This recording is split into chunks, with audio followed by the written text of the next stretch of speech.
Hello guys, welcome to Y exam B. एक बार फिर से आपका स्वागत है इस चैनल पर जिसका नाम है बैंक बी, जिसमें हम आपको तैयारी कराते हैं सभी बैंकिंग एग्जाम्स। अभी जैसे कि आपको पता है, सबसे ज़्यादा जो मेन एग्जाम भी आने वाला है वो है एसबीआई पीओ। एसबीआई पीओ का भी प्रीलिम्स, जैसे कि मतलब पता चल रहा है, आसपास से सुनने को मिल रहा है, नवंबर फर्स्ट वीक में ये एग्ज़ाम कहीं ना कहीं, first week to second week ये एग्ज़ाम कहीं ना कहीं होने वाला है। हालांकि ऑफिशियली अभी कुछ भी पक्का नहीं है, बट हम लोग अभी जो सुनने में आ रहा है उसी को लेकर चलते हैं। तो ऑलमोस्ट आपके पास 15 डेज आपके पास, अगर हम देखें तो ये लेकर चलते हैं, है ना। तो अभी जो मेन आपका फोकस होना चाहिए गाइस, वो होना चाहिए केवल प्रीलिम्स पर। अभी आप सब कुछ छोड़ के केवल एसबीआई पीओ प्रीलिम्स पर आप ध्यान दो, है ना। मेंस का जो हाई लेवल का कंटेंट पढ़ रहे हो उसको अभी कुछ दिन के लिए ब्रेक दो।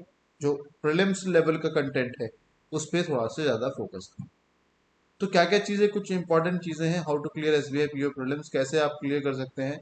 मैंने खुद ने एग्ज़ाम क्लियर किया है, सभी जानते ही हैं, और काफ़ी सारे एग्जाम्स क्लियर किए, तो कुछ ना कुछ अपने एक्सपीरियंस से आप लोगों को बताना चाहता हूँ। आई होप आपको अच्छा लगे और आप इस चीज़ को इम्प्लीमेंट कर पाएँ, और डेफिनेटली आपको एक S B I P O prelims clear करने में हेल्प हो।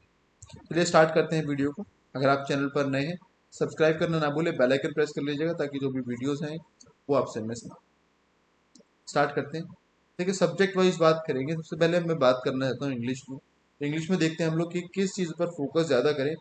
टारगेट कर रहे हैं किसको? S B I P O prelims को। S B I P O को ओवरऑल टारगेट नहीं करते हुए, बल्कि केवल प्रीलिम्स को टारगेट करते हुए किन किन चीज़ों का ज़्यादा ध्यान रखना है, वो चीज़ देखें।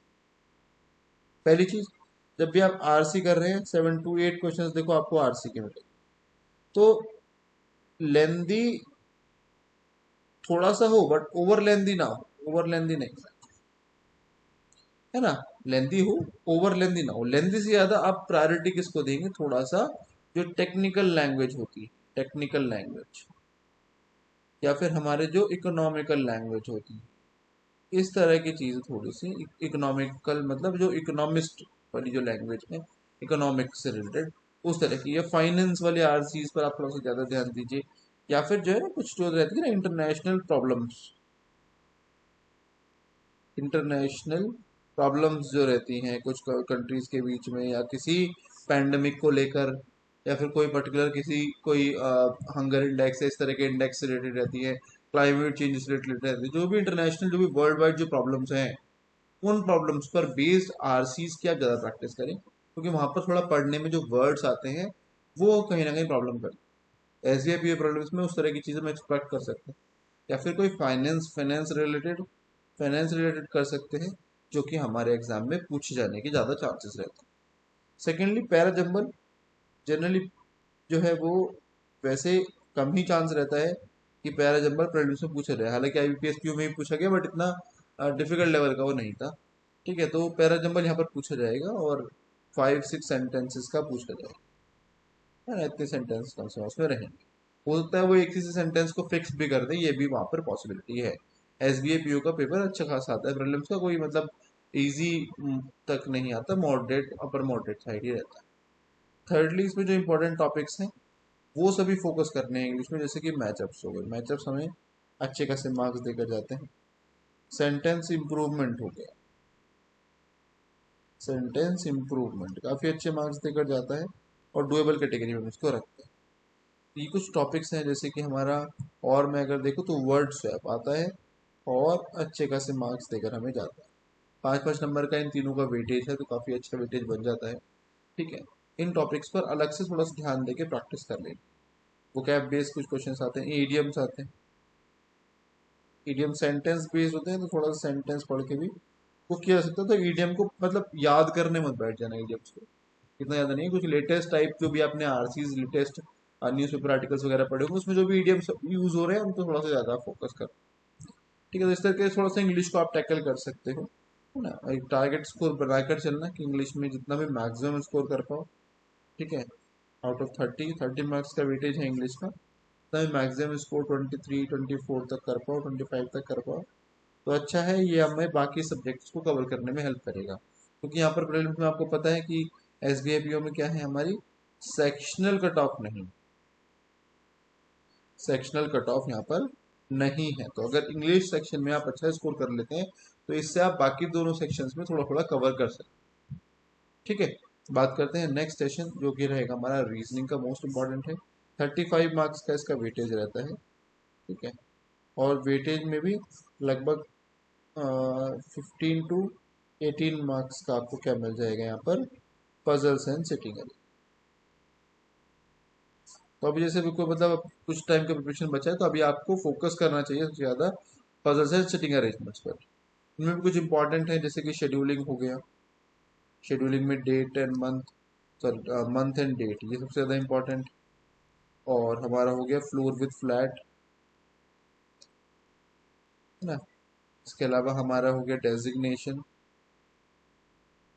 सिटिंग अरेंजमेंट में बात करूँ तो मैं सर्कल इन आउट, और है ना ऑल टाइम फेवरेट है। स्क्वायर इन आउट, है ना, ऑल टाइम फेवरेट है। इसके अलावा ट्राइंगुलर, ये भी आने लगा है, पूछा जाता है। पैरेलल रो मोस्ट इंपॉर्टेंट है, आजकल हर एग्जाम में पूछा जा रहा है। अनसर्टेन लीनियर रो, अनसर्टेन लीनियर रो हर एग्जाम में पूछा जा रहा है, इंपॉर्टेंट। कुछ टाइप्स हैं स्पेशल जिन पर आप स्पेशल फोकस करेंगे, ज़्यादा फोकस करें, ताकि चीज़ें जो है वो हमारे लिए अच्छी रहे। ईयर विद एज वाला जो है, ईयर विद एज, एक ईयर को बेस बना देते हैं और उसके अकॉर्डिंग वो एज कैलकुलेट करवा के बाकी चीज़ों को अरेंज करा देते हैं। ये कुछ टाइप्स हैं लेटेस्ट जिनमें आप कर सकते हैं। इन टाइप्स में से आप यकीन मानिए आपको ये सभी 15 to 18 क्वेश्चन आपके कवर हो जाएंगे। ठीक है, इसके अलावा हमारा सिलॉजिज्म है। आप अभी अब बाकी चीज़ें रिवर्स वगैरह छोड़ दीजिए, केवल only and only a few वाले क्वेश्चंस पर आप ध्यान दीजिए। इनइक्वलिटीज़ को अलग से मत पढ़िए। इनइक्वलिटीज़ आप केवल आप करिए अपने मॉक्स में। वैसे ही ब्लड रिलेशंस, डायरेक्शंस, इनको आप अलग से पढ़ पढ़िए। अब टाइम नहीं है, इनको केवल अपने मॉक टेस्ट से सॉल्व कीजिए। एक टॉपिक रहता है डेटा सफिशिएंसी, इंपॉर्टेंट है, अलग से इसके लिए कुछ नहीं पढ़ना होता। ठीक है, अलग से कुछ नहीं पढ़ना होता। 5 मार्क्स का वेटेज लेकर हमारे एग्जाम में ये आने ही वाला है, तो इसको अलग से हम प्रैक्टिस करेंगे। लगभग आप इसके 50 क्वेश्चंस आप इसके लगभग प्रैक्टिस कर लीजिए। 5 नंबर दे के जाने वाला टॉपिक, अच्छा टॉपिक। एनालिटिकल रीजनिंग, अच्छा Chinese coding, Chinese coding important है, इजी है, 5 नंबर दे के ही जाएगा। तो इसको भी अपनी बुक में आप रखना ही, तो मतलब रहता ही है बुक में, कोई दिक्कत नहीं है। बाकी देखो एनालिटिकल रीजनिंग प्रीलिम्स में नहीं पूछा जाएगा, छोड़ देना। मशीन इनपुट छोड़ देना, लॉजिकल कोडिंग छोड़ देना, नहीं पूछी जाएंगी ये चीज़ें। टाइम वेस्ट मत करना चाहिए, मुझे चीज़ें नहीं पूछी जाएगी। ठीक है, तो ये रीजनिंग का है। रीजनिंग को इस तरीके से थोड़ा सा टैकल किया जा सकता है, अच्छा स्कोर करा जा सकता है। ठीक है, क्वांट्स की बात करें तो क्वांट्स में अगेन 35 मार्क्स का वेटेज लेकर आता है। लगभग 15 क्वेश्चन आपके डीआई से। डीआई में स्पेशल फोकस हमारा रहेगा केस लेट डीआई। ठीक है, जो आपको क्वांट्स मिलेगा पूरा का पूरा ही कैलकुलेटिव में, भूल जाओ कि मैथ्स क्वांट्स आसान आने वाला है, भूल जाओ, नहीं आने वाला है। सर कैलकुलेटिव रहेगा, लेंदी रहेगा, क्वेश्चंस जो पूछे जाएंगे वो लेंदी ही रहेंगे। जो क्वेश्चंस पूछे जाएंगे वो लेंदी रहेंगे, चाहे वो डीआईएस की क्यों ना।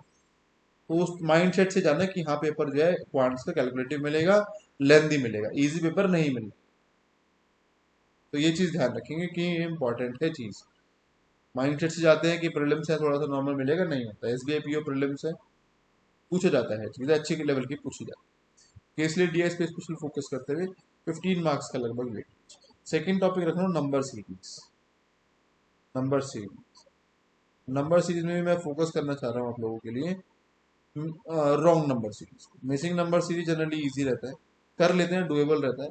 और रॉन्ग नंबर में प्रॉब्लम आती है और एग्जाम में रॉन्ग नंबर ही एसबीआई पीओ में रखने की कोशिश करते हैं। तो रॉन्ग नंबर सीरीज पर स्पेशल ध्यान देंगे, सिग्निफिकेंट नंबर ऑफ क्वेश्चंस करेंगे और अप्रोच डेवलप करेंगे। ठीक है, quadratic equations, quadratic equation doable category में रहता है, अच्छा लगता है। और इसकी कुछ शॉर्ट ट्रिक्स आप जरूर सीख लेना है ना, कुछ शॉर्ट ट्रिक्स इसके आप जरूर सीख लेना, इंपॉर्टेंट। 5 नंबर का वेट। बचे हुए 10 क्वेश्चन अरिथमेटिक। एग्जामिनर का अच्छा मूड रहा तो सिंप्लीफिकेशन के 5 क्वेश्चंस, उस टाइम पर वो क्या करेंगे, डीआई का वेटेज थोड़ा सा कम कर देंगे।